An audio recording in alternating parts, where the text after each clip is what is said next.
Hello. Welcome everybody to our first town hall of the 2024 legislative session.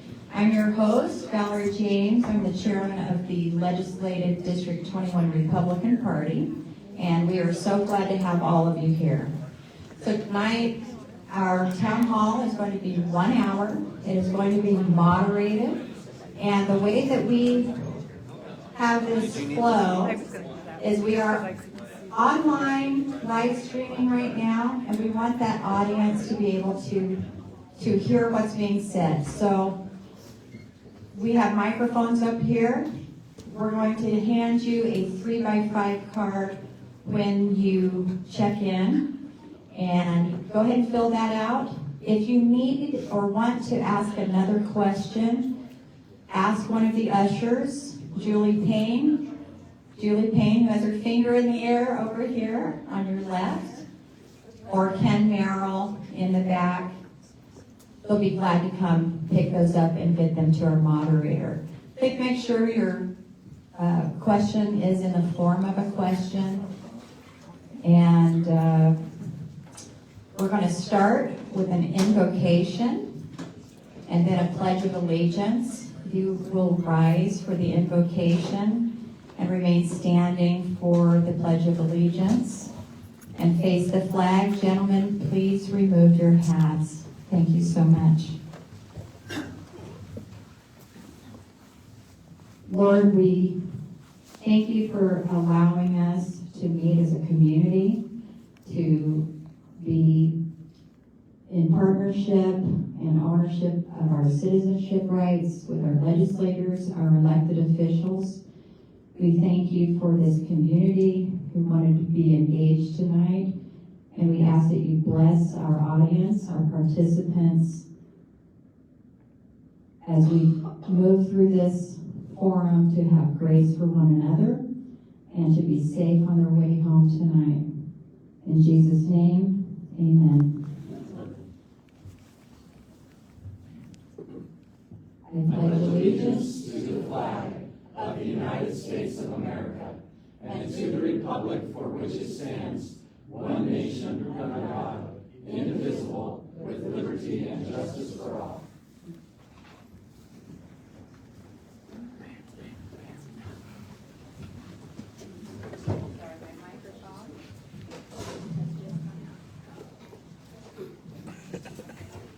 Thank you. Okay. I wanted to introduce our moderator. You would stand up, please. This is Holly Cook. She is the president of Cook Communications and Public Relations. She's been actively engaged in Idaho politics for several years.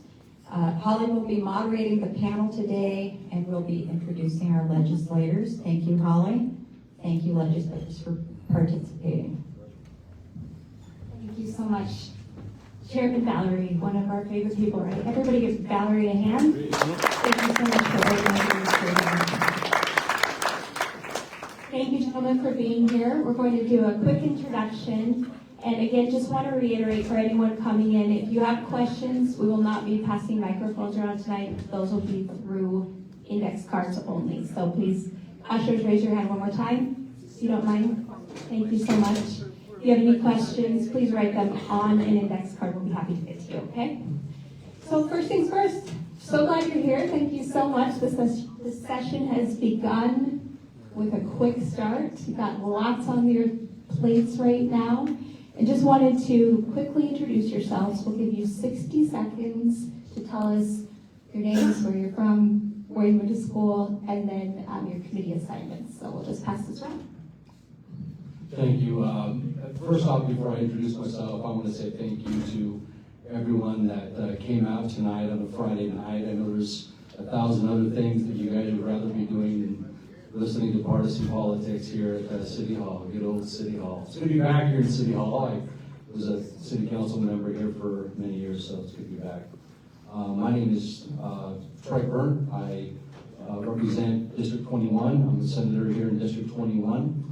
This is our freshman year, although second year, so what did you say earlier? We're senior freshmen. And so Holly is correct, it started off pretty quick. I originally am from Pocatello. We moved over here in 2003, and I'm a small business owner, family man, Christian, and just grateful to be here.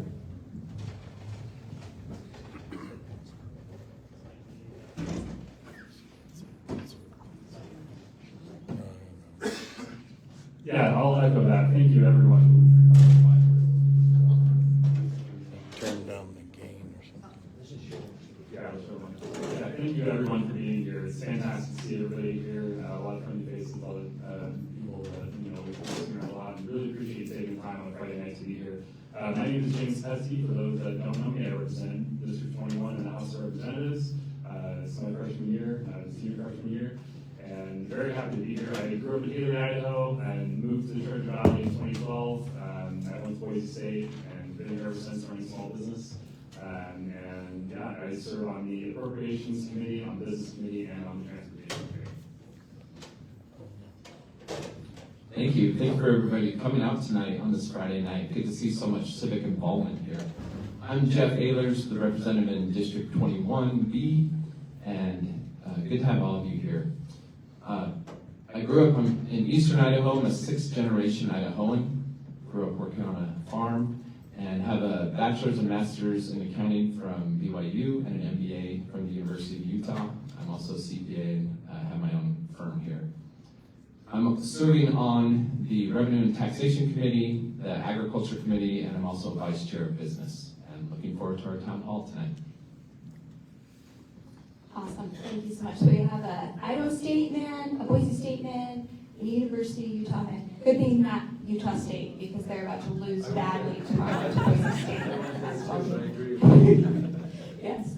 All right, well, let's start with education, since we're already on that topic. Tell us a little bit about anything that you've worked on in the past couple sessions regarding education, or anything that you're putting forward this session regarding education. Thank you, great. Is this working? There we go. And I failed to say earlier that I'm Vice Chair of State Affairs and I serve on the local government taxation committees. Those are the committees I serve on. Education is, it's always top one, top two, most important issue in the entire state. It's extremely important. We all care about our students. We all care about our kids. We want to make sure they're safe. We want to make sure they're protected. We want to make sure that they are learning and learning all the tools that they need in order to have successful lives. I haven't personally ran any education policy at the State House. I just, first and foremost, the first thing that comes to my mind, though, is I support school choice. I think it's extremely important. We're lucky in West Ada School District here in West Ada that we have a lot of school choice, and there's a lot of options from public education to technical charters. In that regard, I think that it's extremely important that our kiddos have different options depending on their challenges or how they're successful in life, and giving them the tools necessary to be successful when they graduate from high school. So those are my comments on education.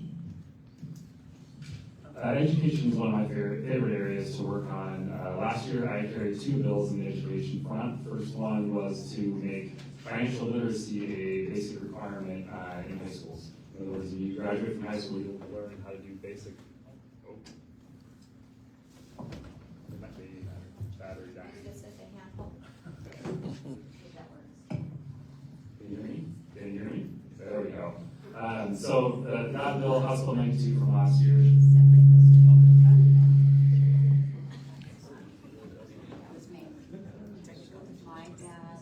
Try again, one more time. House Bill 92 from last year. Should we stop loud? Can you hear me in the back? Yeah. Okay, have to be super quiet. Yeah. Okay, we'll try this one more time. So House Bill 92 from last session, it makes basic personal finance a requirement in all high schools. So going forward, all high school seniors will graduate with some basic level of how personal finance works. It's no-brainer. It sailed through on both sides last year. Honestly, it's shocking that it hadn't been done before. So that was the first one I ran last year, along with, worked with Superintendent Critchfield on that. And then the second bill that I worked on last year opened up the door to allow community colleges to offer bachelor's degrees. And that bill is really exciting because it's going to open up a more affordable option for students to get a higher education. We all know that higher education has gotten extremely expensive in recent years, and the ROI isn't there a lot of times with traditional universities. So the hope is that community colleges will be able to offer a better option for a lot of people. This year I've got a new funding formula for the Idaho Digital Learning Academy that I've been working on. This is an issue that we flagged last year on the Appropriations Committee, and it's going to help clean up the funding there. It's a little bit of a wonky bill, so I won't get into too many details. And I'm also working on another bill with Superintendent Critchfield that I can't quite talk about yet, but it is going to be a really exciting thing in the education world, and we'll hopefully be able to share more about that soon. Thank you. So education is really important to me. Having 4 young children and being in the public school system, I think that's really important. And supporting schools is really important. That's our constitutional duty. And one of the things that we'll see coming, so I'm on the Revenue and Taxation Committee, and on Tuesday, I believe, we'll be seeing the introduction of a bill for school facilities. So all the details aren't yet public. They'll be probably Tuesday after our committee meeting. But this is one of the things the governor talked about in his State of the State address, with $200 million a year for 10 years for $2 billion in school facilities. I think our district here in West Ada, from what I understand, is going to be a really big beneficiary of that. It'll be really beneficial. Some of that will also flow through property tax relief, similar to what we passed last year. We're helping pay down schools, bonds, and levies, and assist with facilities, while at the same time lowering your property tax bill. So I think that one will be really interesting to see. Secondarily, we have coming before us also on Tuesday another school choice bill. I think that's important as well for those that perhaps maybe the regular system doesn't work, maybe they need different options. We're going to be looking at one of those bills coming through on Tuesday as well, and we should have some more details about that one. Very helpful. Thank you, gentlemen. All right, we have a couple more questions from the audience about education. So first one, Senator Brent, we'd like to hear your position about ending DEI in Idaho universities. You recently introduced this week a bill about that. Can you tell us a little bit about it, please? Yeah. Great question. There is I did introduce, it was RS, Senate Bill 1242. We are going to make some additions on that bill, and it will be reintroduced. We're going to be adding some different language to it. At the end of the day, I think that this is a hot topic throughout the United States. I think that when you're talking about higher ed, there are some different higher ed institutions that have maybe gone a little off stray, and this bill really does focus on merit. And I believe that as citizens of Idaho, we believe in diversity and we believe in inclusion. But when we're talking about this policy along the way, we've forgotten about how that we actually operate in a meritocracy, and merit is also extremely important. And I believe in merit. I think that we need to focus more on merit, not only in the hiring and firing, but whether it has to do with getting accepted to college or whatever the case may be. It's really important. Also included in the bill is the definition of diversity statements. And that's a long list. I wish I had that bill in front of me to be more specific. But the bill goes into greater detail. If you have any questions, if you have any concerns about what that is, I would strongly suggest going online to the state of Idaho and looking to see what those diversity statements look like, because the definitions are very important. Very helpful answer. Thank you. Next, Representative Ehlers, we have a question also about education. The question is, schools in Idaho are woefully underfunded, and we have one of the highest voter thresholds for levies in the country. What is your plan to help Idaho children have safe schools and a well-funded education? Thank you. Good question. I do support strong schools. I think those are important. Safe schools are very important. I take a little issue with the premise of the question. If you look at school funding in the last 10 years, and like we said, this is for all of us, only our second year here, the state has invested significant resources I think we're now about $3.4 billion investment in our public schools. Last year, we passed a bill to make starting teacher pay the top 10 in the nation. And so I think we're seeing that. We're looking at ways to address some of these things with our schools. What was the other part of the question? Make sure I cover that. How will you help Idaho children have safe schools? Yes, I think there's a lot of meaning behind the word safe. If you're talking about, well-managed, well-run facilities, I think the bill we're going to see on Tuesday to invest $200 million, as well as putting that towards property tax relief, I think that will go a long ways in helping our schools that need those. One of the ideas that's been tossed out there, and we've talked about it last year, I think we're going to see some more progress on that this year, is the idea of having a standardized school model that the state can provide. So it doesn't matter where you live, if you're in Salmon, if you're over here, you can get the same sort of standardized school. This will help with the bond budget issue that you're talking about, trying to pass bonds. And so if you want additional bells and whistles beyond the standard plan that the state provides, then then you can go to the taxpayer and ask for additional money. But I think we're going to see some more progress to that end of having the state help with those school facilities. Excellent, thank you. Representative Petzke, we have one last question on education, and the question is, what is your opinion on the funding formula and how it's been made available to schools and how that might be changing this year? Great question. That is a little bit of a loaded question. So there's a committee over the summer that studied So there was a committee over the summer that studied the funding formula and came back with a few ideas. Superintendent Critchfield is one of the people kind of leading the charge on this. Just for context, our public school funding formula was written as a support unit, and we can get really wonky really fast, but the short answer to the question is what we're going to hopefully do this year is pass some legislation that makes the funding formula more centered around students and more centered around outcomes, not just centered on the inputs into education, right? And we, like Representative Ehlers mentioned, we've done a lot on the input side in the last couple of years. We've significantly invested in education. We've raised starting teacher pay. We invested in discretionary funding and classified staff pay. We're going to hopefully now start focusing also on the outputs. What are the outputs that we can get from our education system, and how can we better structure the funding formula to help incentivize schools to perform better in the outcome category? Very good assessment.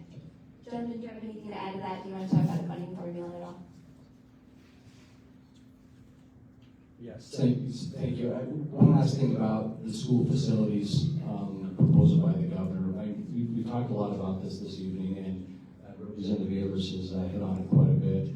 We've been pounding this drum in the city of Meridian for a lot of years. This isn't just something that's new to District 21 this year.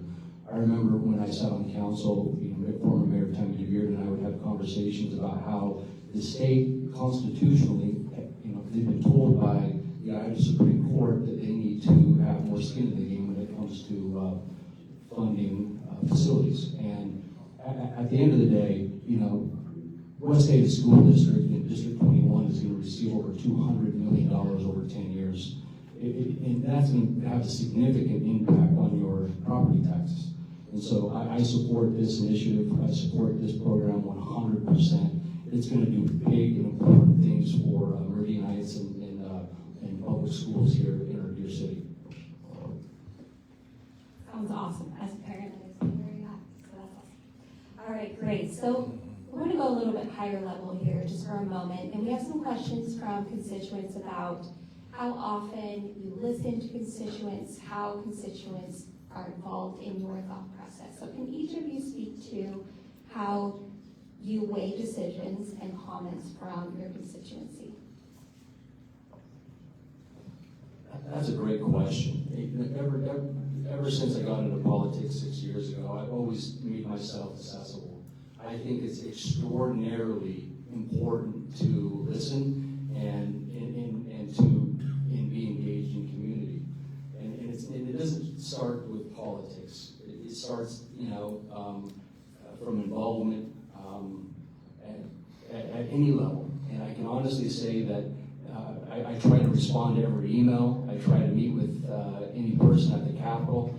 There are people in this room that are dear friends that I've met for coffee. I have friends in this room that we have conversations at not Kleiner Park, but Story Park right here in the corner, sitting on park chairs and just discussing important issues regarding election integrity. It doesn't matter what it is. It doesn't matter what the conversation is. Listening to people and making sure that they're heard is probably one of the most important things that we can do as legislators. And at the State House, it's sort of easy to forget that and to hide yourself and at the local level, when you make decisions, you're looking straight in the eyes of your constituents right there in front of you. At the State House, it's a little different, and sometimes it's easy to forget who you are and who you represent. And I'm dang proud to be a senator representing District 21, and want you to know that listening and making myself accessible is one of the most important things that I value. Yeah, I would echo that as well. Listening is such an important part of this job, and that's why you saw all three of us out knocking on doors so much in the last couple of years. Because honestly, I think that's the best way for us to really get a candid feel for where our constituents are at. And also, I will add too, all of us are extremely accessible, and our contact info is very public. Please go on the legislature's website, and you can get our email address, our phone numbers, and you can reach out to us anytime, and all of us are very happy to chat with you. And we're definitely very happy to listen anytime. It's a tough question, and it's the toughest part of the job, honestly, because we have roughly 55,000 constituents. Every district, that's about what it is. And it's politics, right? In politics, nobody agrees with each other 100% of the time. I bet among our 55,000 constituents, there's probably no one that agrees 100% of the time, every single time with any one of us. So what we have to do in our job is listen to as much feedback as we can and try to get a feel for where the district's at. And it's tough, but it's very helpful with events like this where you all come and ask questions. It's very helpful when you reach out to us, send us emails, call us on the phone, just let us know what you think about an issue. It helps us with the process because it is a difficult part of the job. And one last thing, and when you send us an email, make sure that you state in that email that you're a D1 constituent. We get a lot of emails every day from across the state, so when you reach out in your email, please make sure that you state that you're a D1 constituent. It helps us out quite a bit. Thank you. Yeah, hearing from everyone is so important. We're your representatives, right? And we need to hear from our district. And so I really value that input, value that feedback. For example, today we started our morning, all of us at 6:30 a.m. at a Chamber of Commerce town hall, sort of like this. This week I got a letter from a couple of high school students that we're going to get at the Capitol, and so we made time to meet with them. When our constituents try to come to the Capitol, if you give me some advance notice, I try to meet with you and sit down and chat. We get hundreds of emails a day, and so like the Senator said, just an insider tip, if you can identify that you're one of our constituents, that's really helpful for us as we're sorting through all the emails that we get. But I think it's really valuable for everybody to be involved, to send us your feedback. I think that's what makes us have a great state, is when it's reflective of the will of the people and what they want. And that's what we're trying to do down in the State House. Follow-up question in first person to raise your hand gets to go first. Is there a time where a constituent or someone testifying has helped you change your mind? You thought you were going to vote a certain way, and then testimony or constituent emails, etc., really helped persuade you otherwise?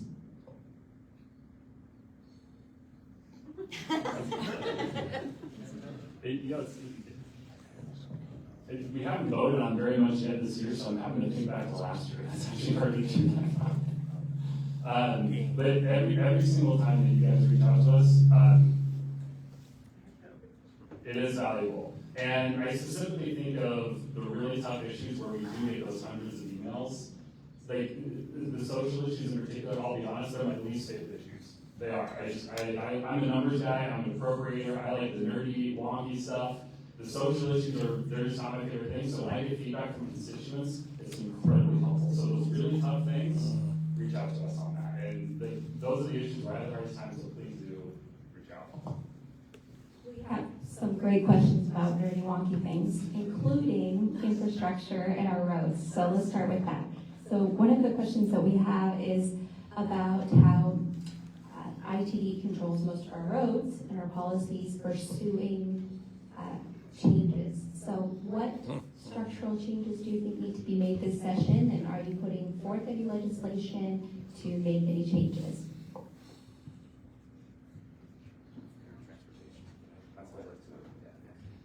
Yeah, I'll talk to that a little bit since I'm on the transportation committee. I actually think ITD does a very good job. If you drive around the country much, you notice that Idaho has very good roads, especially compared to some other states. And we do have a lot of traffic. That's the one issue where we're really far behind. And the reason for that is because we've grown so fast and it's been tough to keep up with that growth.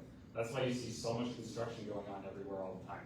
There's just so much need to expand lanes. ITD they do a phenomenal job, and we've given them a lot of resources in the last few years to continue to go down that path. The one piece of legislation that's coming on that front that is going to be really significant, I know of, is an expansion of the TECM program. That's the traffic congestion mitigation program. It's essentially a bonding program. It works very similar to what the school bonding program was that Representative Ehlers and Senator Brent was talking about. It sets aside a fixed amount of money per year to go out and do a bond that is then used to do transportation infrastructure. And those kinds of projects are how we fix our traffic issues, because I believe that is the one thing on the transportation side where we really need to make some progress. The Linder Road overpass is the biggest one in our district that really needs to happen. It is on ITD's roadmap. It is going to happen. I think it's still a couple years out from being completed, last I had heard. And then State Highway 16 is coming very quickly. That's going to make a massive difference for traffic in this area, so definitely be looking out for that. I'll just add a couple of things to what Representative Petzke said, particularly Highway 16. So one of the data points I heard from the Transportation Department, and this is a forecast, so take it maybe like a weather forecast or something. It's not perfectly accurate. But they thought with that north-south corridor on Highway 16, extending it all the way to the freeway, basically where McDermott is right now, it could cut down on the north-south traffic on Eagle Road by about a third. And 10 miles, well, should see a significant decrease in the north-south traffic because we'll have another State Highway 16 running through, which I think will be really helpful. So we are going to put in, I think, propose another $200 million into transportation funding through the TECM program that was discussed. And I think we still have to keep going. Idaho's still growing. You see all the news reports about how fast we're growing. So we still got to keep up. I just saw a study from the Transportation Department that said on I-84 from basically through Meridian right here, from 2010 to about 2019, our traffic doubled on the freeway. It went from about 74,000 trips a day and we're to about 140,000. COVID dipped a little bit, but now we're back up to about 145,000 trips on that freeway right there through Meridian. So we still have some more work to do. Yeah, so if you're feeling the pain of traffic, the data shows that. And so hopefully we continue to make progress year after year as we continue to grow. Excellent points, and we do have some more questions specifically about that 10-mile area and regarding traffic. And Senator Brent, I'm going to give this to you since you've also served on city council here as well. But the question is, there's this distinct lack of street lights on roads in Meridian. That's a two-part question. Will there be any changes made to that? And also, will there be a hearing for the proposed in and out in Meridian at 10 Mile Road? Everyone's I don't know about the street lights. What was the specific question about the street lights? Was it specific to 10 Mile? Oh, Meridian Road. I'm not aware of any changes on Meridian Road, but I can definitely look into that for you. I don't have an answer to that question. I'm sorry. As far as whoever answered that question, please come to me after the meeting. I can make sure to maybe reach out and see if I can get some more information regarding that. As far as In and Out, I don't know if you guys saw what In and Out looks like. You know, It's off the hook. Listen, I'm going to give some credit out to ACHD. When ACHD, when In-N-Out came, you know, there was a lot of talk about how in the world we were going to fit that much traffic and on that corner. I think they did a pretty decent job. Maybe because there was a massive parking lot that was used as a drive-through. I have no earthly idea how they're going to do that same thing out in 10 Mile. That's going to be tough. There's not quite as much parking at that Costco at 10 Mile, or at least as much open space as there is right now at the Village. So all I can say is let's say some prayers for the folks out there in 10 Mile and what that's going to look like, because I don't. That's going to be a struggle. But one more in and out, I don't know. Who knows? All right, well, thank you so much. We appreciate those more city-related issues. Before we get into the next topic, which we're going to talk a little bit about private rights of action, or libraries, those sorts of things in just a moment, but I wanted to give you all just a second to, let's do 1 minute, Michelle. Thank you, Michelle Jarvis, for timekeeping today. We really appreciate you volunteering. If we'll give you 1 minute to just describe the legislation you're putting forth this year and what you're most excited about. That's a great question. I was approached last year by a dear friend who used to work here in the city of Meridian, and a couple of months after she was married, her husband and her father-in-law were up in Potlatch up north right before Thanksgiving, and her father-in-law's friend was sitting in the back seat. And as they were driving down the highway, a car came out and they were hit head on. And my friend's husband died, and her father-in-law died, and his buddy, who was sitting in the back seat, was severely injured. The gentleman that hit this car, it was his fourth DUI. And he actually had a beer open and was drinking the beer while he was driving. And she came to me and she said, Treg, what can you do to help? And I'm going to get a little emotional about this because, putting myself in her shoes, I can't imagine how difficult that could have been. So I am proposing a bill that would create a mandatory minimum for someone who is involved in multiple DUIs, who is charged with vehicular manslaughter. I'm proposing a mandatory minimum of 10 years. The current recommendation is 15 years, so those who are normally against mandatory minimum, I'm still giving the judge discretion to give a stiffer sentence if possible. We're just going to put that minimum floor of 10 years. And in doing so, we're going to help those who shouldn't be on the roadways, who have been drinking, especially those who are involved with vehicular manslaughter. They deserve to be behind bars for a while to take care of their issues. I'm also, Michelle's telling me I need to stop, but I'm also working on a DEI bill that I spoke about earlier. If you guys have any questions about that DEI bill, we can talk about that after. I'm helping Senator Brent with the DEI bill as well. I'm working on that issue. That one was a tough one last year for me because I carried the university bill on the House floor. A large part of that discussion was revolving around DEI, and I really think that we need to do some policy fixes around that to make our universities more accountable to people and make that a little bit easier to get that budget across for one thing as well. Other bills that I'm working on, I got one introduced, House Bill 404, I believe, that is related to animal wildlife data. So it's the craziest thing. People have figured out that wildlife GPS collars that Fish and Game puts on animals to use for tracking purposes and managing wild game, that data is subject to public records requests. And so people have figured out that they can use it essentially as cheat codes for hunting. So this is it's a fair chase issue. I'm a hunter myself, and microphone died. I can't win with the microphones today. All right, can you hear me now? Great.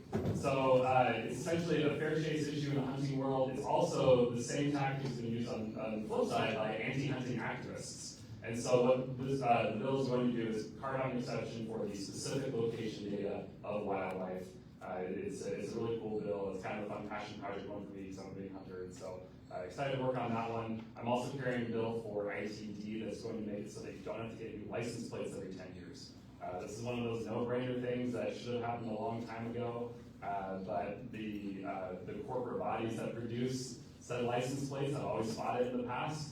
We're finally at the point now where we've gotten to the point that we can run this legislation and make it so you don't have to buy a new license plate every 10 years. One of my fellow representatives actually told me that he gets to do license plates every 10 years, and it's easier for him to just throw the new plates out and keep the old plates on rather than bolting on the new ones. Good example of why we need to just be done with that silly restriction that we used to have. They'll save taxpayers repairs over $1 million per year. What about not putting the license plate in front of the car? One person hates that one. I'll let the senator take that, because that's his idea, I guess. But, so I've got, in addition to something we've already mentioned that I'm helping push along, I've got about 8 bills that I'm working on. 2 of them that I'll tell you about that I really like. They're both tax bills, and they get kind of into details. One of them is stopping what's called home equity theft in Idaho. And so if you are delinquent in your property taxes, the government can take your home if you owe them money. And so let's say you owed $1,000 on property taxes. They seized your home, they sold it for $400,000. In some states, instead of just taking the $1,000 that you owed and paying you the $399, they took the $400,000. Very unfair. And so there's a Supreme Court case that happened last year where they said you couldn't, and in fact they said, render unto Caesar's what is Caesar's and no more. So we have a loophole that exists in Idaho whereby the government can seize it, and then instead of selling it, they'll transfer it to another government entity. And so you still don't get your equity basically back, even if you owed, some of these court cases were like $13. So very unfair. So we're going to close that loophole in Idaho. The second thing that I'm working on is related to people that are taking 2 homeowners exemptions on their property tax. You're only supposed to take 1 on your primary residence. Some people are taking 2. Right now, if we catch them, we just kind of slap their hand and say, please don't do that, and pay back the taxes. So what this does is it assesses a penalty to that. And then additionally, if you keep doing it again, you're going to be subject to a misdemeanor. And then there's a voting integrity piece where we're also going to double check your voting record and make sure, say you have a home in Meridian and then a second one in McCall that you're taking, that you're not voting twice in here and there. So what that will do is, the way property taxes work, if somebody else isn't paying their fair share, it gets spread out to the rest of us. So it's just not fair. So those are the things I'm working on. Love all this. Thank you so much, gentlemen. Let's talk a little bit about elections. You just mentioned that, Representative Ehlers, so I'm going to have you start. We have a lot of questions about secure elections, and so I'm just going to kind of summarize all of them and ask, what do you think is the biggest threat, or is there a threat to our elections? The biggest threat. Is there specifics? Never asked on that one? There's a couple different versions, but I think if we could rephrase and say, do you think our elections are safe and secure, or do changes need to be made? Yeah, generally, I think there's always tweaks that can be done. Last year we worked around voter identification, making sure that that is secure, that when people are presenting ID, it's a valid state ID, that they're actually truly Idaho citizens. I think we just, in general, need to keep an eye on the ballot and make sure it's secure. I know there's other ideas out there that are being floated. We'll see those as they come. I think it's just something we always have to be vigilant about.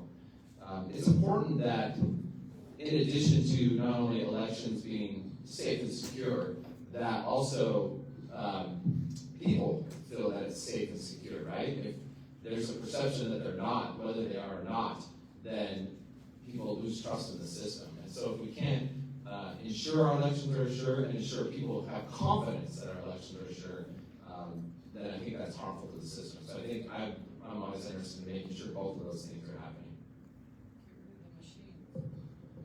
So Idaho has very good elections overall, especially compared to some other states. And I don't want to get into trashing other states, so I'll leave your imagination for a while. But Idaho has very good elections as a whole, and I give a huge shout out to Secretary of State Fulton Grain for doing an awesome job so far in that role. To Representative Ehlers' point, a big part of it is making sure that people trust our elections. And so the Secretary's, one of his main priorities is making our election system far more transparent. Ada County, we've had a great election system for a lot of years, and that was done by Secretary of State McGrain. He's now at the state level doing the same upgrades to our state system. So I think you're going to see a lot of upgrades there. Also last year, I believe, you guys can correct me if I'm wrong, but I'm fairly certain we closed the student ID loophole, right? Yeah, I remember that. So it used to be that you could vote with a student ID. That's obviously now the government issued ID, and so we did close that one loophole. But that, like I said, Secretary of State McGrain is doing an awesome job, and I definitely have a lot of faith in Idaho's system as a whole. Thank you. I echo exactly what Representative Ehlers and Representative Petzke has said. I sit on State Affairs, and so we're the committee that hears all of these election bills. And there have been some grumblings about some bills coming forth regarding machines. I don't know the exact details. The devil's always in the details. I've only heard grumblings. I have not read a bill, nor have I heard any solid information that pertains to election integrity coming forward. There will be some. One last thing. One thing I've learned as a freshman, that it's rare that you get like a new law, right? What happens is you have laws and there's progression with those laws. You find loopholes and you find issues. You make laws better. You make laws cleaner. You create more transparency with laws. And so, like the others have said, it's really important that our elections are transparent, and whatever we need to do to make our elections better and more transparent is something that I always support.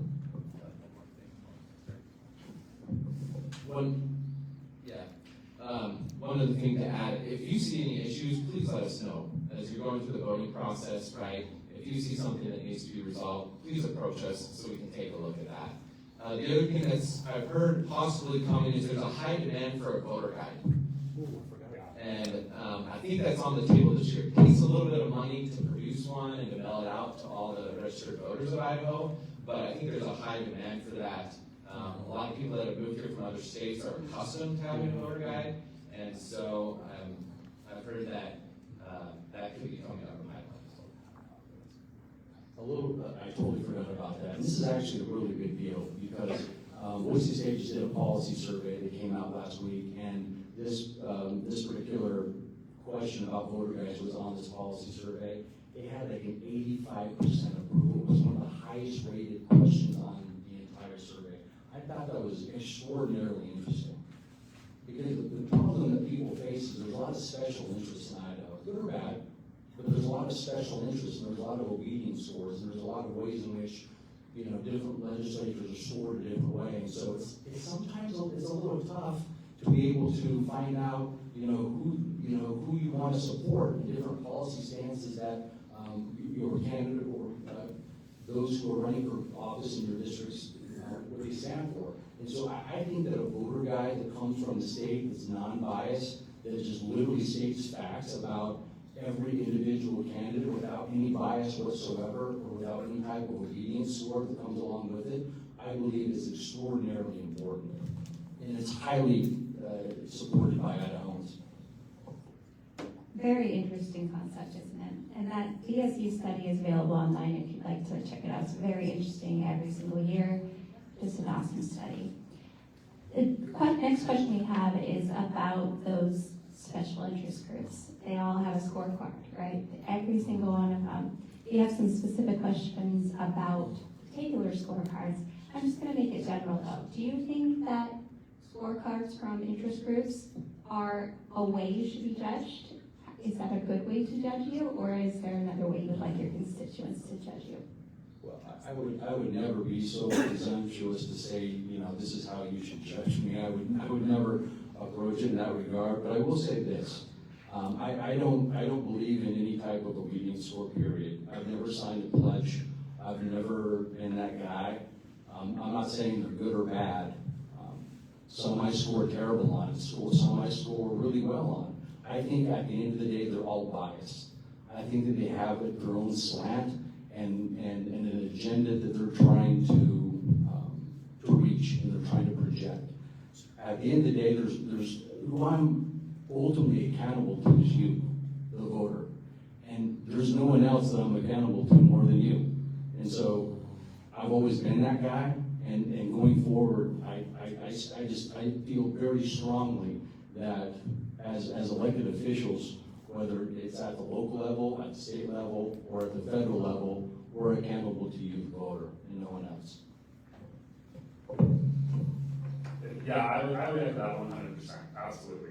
Interest groups, they serve a place in our system that they can provide us information. You all know this is a part-time job for us, we have no staff, so we do rely on interest groups sometimes to provide us information. And the approach that we all take is we try to get it from all sides, every different kind of interest group.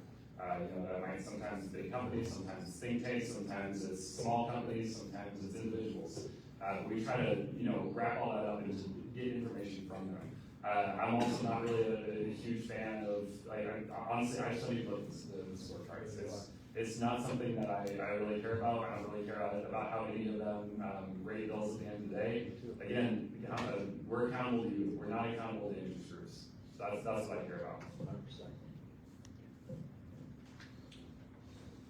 Maybe a couple things to add. So everybody's free to judge us however they want. That's part of the job, right? And any interest group can create a rating system or score that they want. And I think a lot of folks find that as a useful shorthand, right? If you're maybe not following all the issues, it's kind of a useful shorthand to gauge us or grade us. I would just say, if you do that, and if you have any questions about why maybe I was rated some way or another, anyways, feel free to talk. I'm happy to discuss my voting record with you. I'm happy if you have questions. I know I've had people even in this room or constituents, ask if you're, wondering about this or that, because there's all sorts of scorecards out there. Feel free to ask. I'm happy to talk about my voting record or particular votes, on certain bills, and happy to listen and have those conversations. Wonderful, thank you so much. We have one more topic area, and then we're going to do a little lightning round where you each just answer one question instead of all three of you. However, we did get a lot of questions about libraries, and I know that in Meridian, we've had a lot of consternation about the library and its preservation, the topics, subject matter of books. It's an ongoing issue, so we want to talk a little bit about that. But there is a trend lately in legislative bills that are coming through to have private rights of action. And for anyone that's not familiar, that just means that someone can sue, has the right to sue. They have automatic standing to sue based on a certain provision of the bill. So this is a trend in the most recent library bills as well. Do you support private rights of action with respect to libraries and in other topic areas?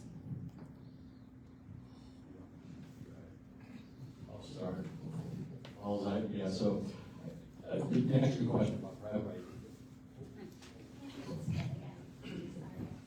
To answer your question about private right of action, it seems to be the trend on different policy bills. Quite frankly, I'm not a huge fan. I won't go as far as to say that I'll never support a bill with a private right of action inside the bill, but ultimately I believe that there are other ways in which we can add punitive measures to a bill that I feel are far more effective than the private right of action. As it relates to the library bill, there's a lot of opinion that's coming that comes from the library bill. You have, especially in the city of Meridian, you have a lot of people who are that don't support the library bill. Then you have a group of people who are absolutely supportive of the bill. I will say that there was a bill in the House and there was another bill in the Senate. They both got together instead of ram-running the bills together. They're two good individuals, two great legislators, Representative Crane from the House and Senator Schroeder from the Senate, and they got together and they crafted a bill together.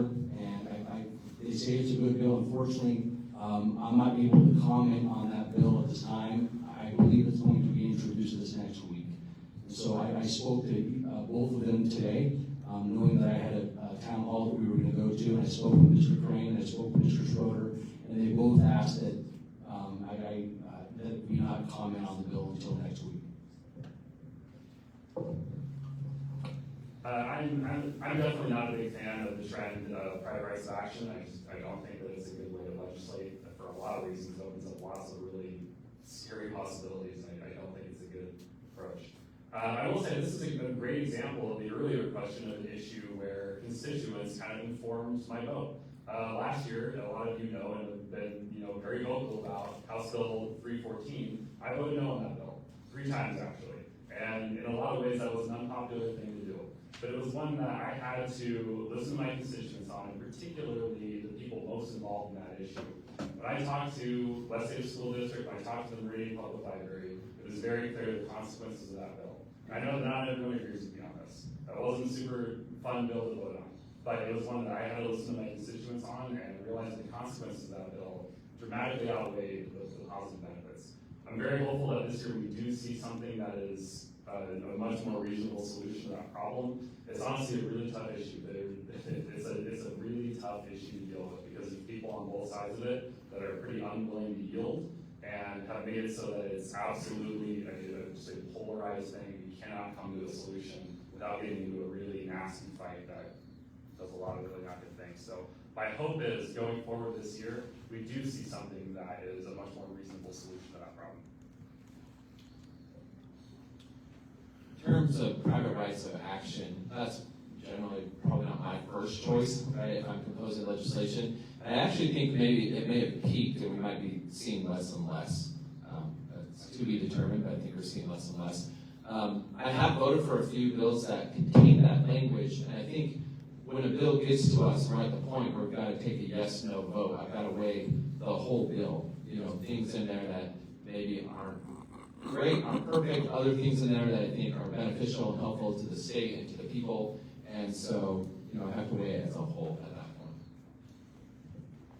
Very good, thank you, gentlemen. Okay, as promised, the lightning round for our last 10 minutes. So I'm just going to ask a question, and then if you want to take it, you can certainly just jump right in. Otherwise, I'll probably just go and tell you who is going to be responsible for the question. So the first one is, will you support the forthcoming bill from Senator Taze, which would allow us to celebrate traditional families? Do you have any knowledge of this bill, any of you? I have to send it out. Ben Taze? It's on the side. I haven't seen this. Okay. So we may just put that on the side. If you don't have knowledge of it, that's totally I fine. know Ben Dave real well, and I haven't talked to him about this, so I don't know who. Okay, no problem. TBD. All right, next question is, do you support the upcoming fentanyl bill that would Absolutely. provide mandatory minimums for those trafficking fentanyl, and why? Yeah, I believe all 3 of us are co-sponsors on this one. It's one of the most important issues I think that we tackled this year, and I was shocked that it didn't come out of the committee last year. Fentanyl is the #1 cause of death among young adults, among people my age. And it's something that we absolutely need to do something about. We have strong mandatory minimums on other hard drugs. We don't have anything on fentanyl. Our law enforcement has been very clear that we need this deterrent in order to stop this problem. And I know that people have lots of opinions on mandatory minimums, but the reality is they've been effective here in Idaho in keeping out some of these other drugs. And we want to make sure that we do the same thing with that drug that is right now the biggest problem. Yes, it is. Yeah. I thought that was a lightning round, like one question, yes or no. I would give me a mic, I'll talk all night long if you want. Valerie says no, you wrote that. So along with that, I believe along with the bill comes the necessary help that addicts need. I think that it's really easy to incarcerate people, and I think that in this case, a mandatory minimum is important. But we also got to take care of these people and make sure that they get okay. And I think that's another important aspect of taking care of people who are addicted to drugs. Yes, I'm in favor of it. Law enforcement strongly supports it. It's not a perfect bill. I don't think this is the last we'll see this issue because it's such a critical thing affecting our communities in Idaho. So I think we'll probably continue to address something around fentanyl in years to come. Next question is about Senator Hill's bill regarding guns in schools. So the bill would allow those with concealed carry permits to have a gun present in school. Do you support it? Yes or no, and why? That one's a touchy one right now. It's probably the most controversial bill that we're seeing right now. We're getting hundreds of emails emails on. I'm very supportive of the concept. I'm supportive of the Second Amendment, and I think there's a lot of good in it. I think as a certain I will vote for it. If I were to write it myself, I would probably tweak a couple of things, and I'm hopeful that the Senate will maybe make a few tweaks. For example, it's employees and contractors. I would probably make it just employees, because a contractor could be somebody coming in for just 10 minutes. That's, who knows, that opens up a lot of doors. But yes, very, very supportive of that bill and that concept in general. Yes, I'm in favor of it. Again, not perfect, but one of the things that helps me is, I think about 10 years ago, the legislature passed something allowing for concealed carry on campuses, and the world didn't end. We didn't hear a lot of crazy things happening because that's allowed now. And so that gives me a lot of reassurance with this bill. This is an interesting bill. I have not read the bill, and again, I have a policy that I just really feel uncomfortable commenting on bills I haven't read. But conceptually, I've had many friends from the Meridian Police Department reach out that are not in favor of this bill at all. I've had a lot of good friends at West Ada School District who reached out to me that aren't in favor of this bill for a lot of different reasons. The good news about West Ada School District is that we at the City of Meridian have allocated and appropriated a fair amount of money for school resource officers. All right, every school, every high school has an SRO, every junior high has an SRO, and most of our elementary schools have SROs. So it may not be such a huge issue here in the City of Meridian, but that may be different when you go to Salmon, or maybe a rural area where they don't have the resources like West Ada does or the City of Meridian does. And for me, I think this is a local issue. I think that locals should be able to decide for themselves, and different school boards should be able to decide for themselves whether or not they have firearms allowed in school classrooms. The concept, I'm not afraid of, to be honest with you. I'm a card-carrying firearm owner. The concept in and of itself is not something I'm afraid of. I just think this is a local issue, and every school district is different, and I think that they should be allowed to make those decisions for themselves, not the state. Very good answers. Thank you, gentlemen. We're going to do 30 seconds on this last question for each of you. We're going to be really strict about it so you have time to close up. So the last question is about the Open Primaries Initiative and whether you support it. Have you made a decision yet? And if you have, why? I don't know if I'm a huge fan of ranked choice voting. I just think that it's extraordinarily confusing. I don't get it 100% myself. And I think most Idahoans don't get it themselves. The same survey that I spoke about, Boise State, says that in the survey that came out. Idahoans just don't support it. So I'd like to learn more about it, but conceptually, I'm not in favor of ranked choice voting. I believe that open primaries are a different situation. I think it's interesting to have that debate on what open primaries look like, and I think those are separate issues. Yeah, I would agree. There's kind of two things wrapped up into that initiative that are getting confused. The ranked choice voting piece, Idahoans don't support just because it does confuse. It confuses people. No one understands how ranked choice voting works. I'm not a huge fan of the exact system that we have, but I don't know that there's ever going to be a perfect system for how we choose nominees. It's just a tough process. So yeah, it's a tough issue. I don't know what the exact solution is. Yeah, the initiative has like two different things, ranked choice and open primaries. I don't like either of them. I think that those changes could fundamentally change Idaho and what Idaho's like, and so not a fan of either of those. Awesome. Well, thank you so much. So we're going to give you 1 minute to close and just tell us what you're most excited about generally in terms of serving in the legislature, what joy it brings you, and any closing remarks that you want to give. 1 minute each. Start with Representative Ehlers. Thank you. Well, thank you again all for being here. Please feel to reach out during the session, after the session. Happy to answer questions, happy to listen and hear what your thoughts are, especially the ones that we didn't get to, your specific questions. One of the things we haven't touched on that I'm also excited about, serving on revenue tax, I get really excited about tax policy of the CPA. But I think we are going to see another income tax relief bill come through as well to help lower our income tax rates. I think that's good for the taxpayer, giving you back more of your money in your pocket. And I just really enjoy hearing from people and hearing from issues that matter to you and learning about issues. People have contacted me about water rights, about all sorts of topics that we didn't discuss tonight, and I enjoy diving in with those and being able to serve and represent you. So thank you. I would echo a similar comment. I mean, the best part of this job is how much we get to learn, and how much we get to talk with all the experts in the room on every different subject. We get to talk to constituents and hear your feedback. And I'm just very grateful that you all have given me the opportunity to serve for the last year and a half now, I guess. And very grateful for the opportunity.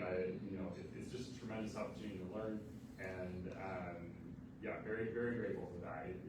It's a unique job. It's a difficult job at times, but it is a very cool thing, and it's an honor to serve, and I really appreciate all of you giving me the chance. Thank you, Valerie. Thank you, Holly. Thank you to all of you who came out tonight. I really do appreciate it. I purposely get to the Capitol every morning, probably around 6:30 in the morning. And I do it because I'm so overly bogged down. I do it because every morning when I walk through those doors, I feel an immense feeling of gratitude, and it makes me feel so proud to be an Idahoan. Serving in the Idaho State Legislature, serving as your state senator, is one of the greatest honors of my life. And I sometimes have to pinch myself to really believe that I'm lucky enough to be able to do it. So thank you so much for this honor. Thank you so much for your votes. Thank you so much for your support. And like what Representative Ehlers has said, and Representative Petzke, I'm always available. We're never going to agree 100%. But I promise you that I will always take the time and the effort to sit down and to explain where I stand, how I voted, and how and what makes me tick. So thank you so much. Thank you, gentlemen. Let's give them all a round of applause, please.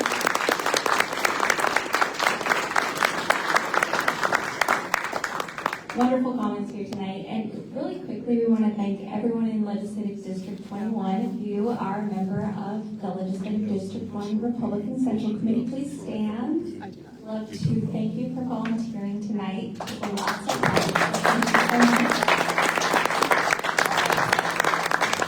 Thank you, Tim and James. We're so grateful for this great event. And again, thank you, gentlemen. If you'd like to contact your legislators, you can find their information at legislature.idaho.gov. And thanks for coming tonight. We appreciate you. All right.